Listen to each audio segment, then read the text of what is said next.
The crescent is a symbol of Islam and a symbol of Hijri calendar. Our symbol is the cross, a symbol of resurrection and victory over death and sin. The crescent unites with the cross and welcomes it, and wishes us a Merry Christmas. Bringing Mahjoob Zweiri, who's a professor of contemporary Middle East politics at Qatar University. He joins us live on the line from Doha. Welcome to you, Professor.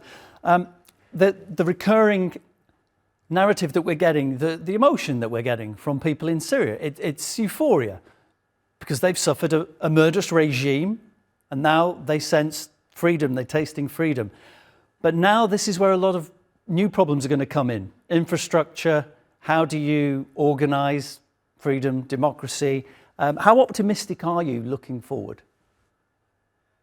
You know, Neil, in the last few weeks, I had many interviews and I always brought this example. If we just move from house to another house, it requires us a few weeks to get everything done. Imagine you want to move around 16, 17 million to a better life where they did not have any opportunity to have that life before 8th of December 2024.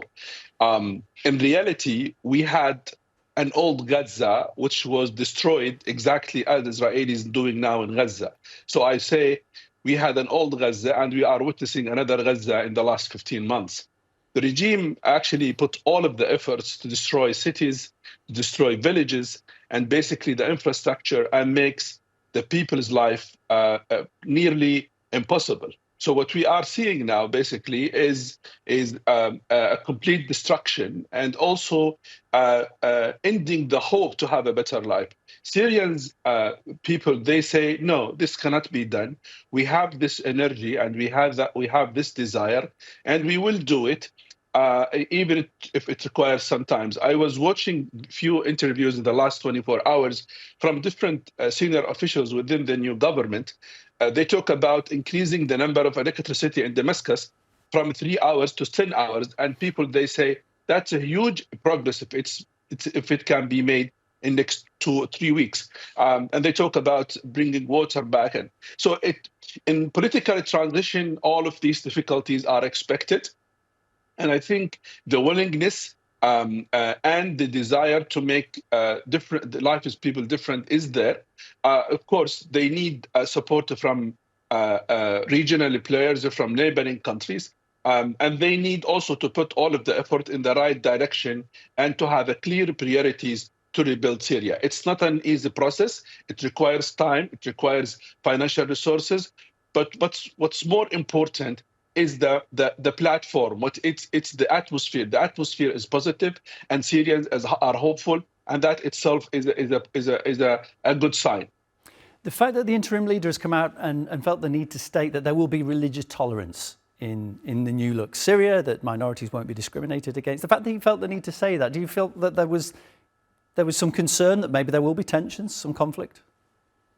To be honest, Neil, from day one, I was really upset of bringing terminologies like minorities, the freedom of other religious groups, because these kind of things brought to us since the Iraq War 2003. But the world has forgotten that France has established a sectarian government in Lebanon in 1943, and no one criticized France at that time.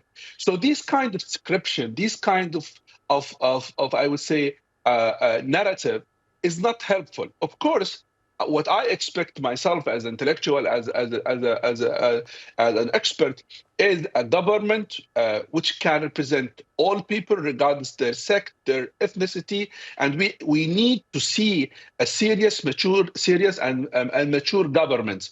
The people, they need to end with isolation, with marginalization. They need the governments which can include everyone. And I think they don't need anyone to teach them that. They suffered because of that. And I think the interim government should have this lesson clear. What I heard, what I saw myself, things are clear to them. They want all people to be on board. But at the same time, what I am worried of is the preconditions put now about when we talk about sanctions, removing the sanctions, when we talk about investments, when we talk about rebuilding Syria, European country, the United States, they try to create obstacles. What I don't think so. I believe this is creating serious problem in front of the current government. So they need to be positive and to help Syrians rather than create obstacles. I guess Professor Mahjoob Zweiri from Qatar University. Thank you.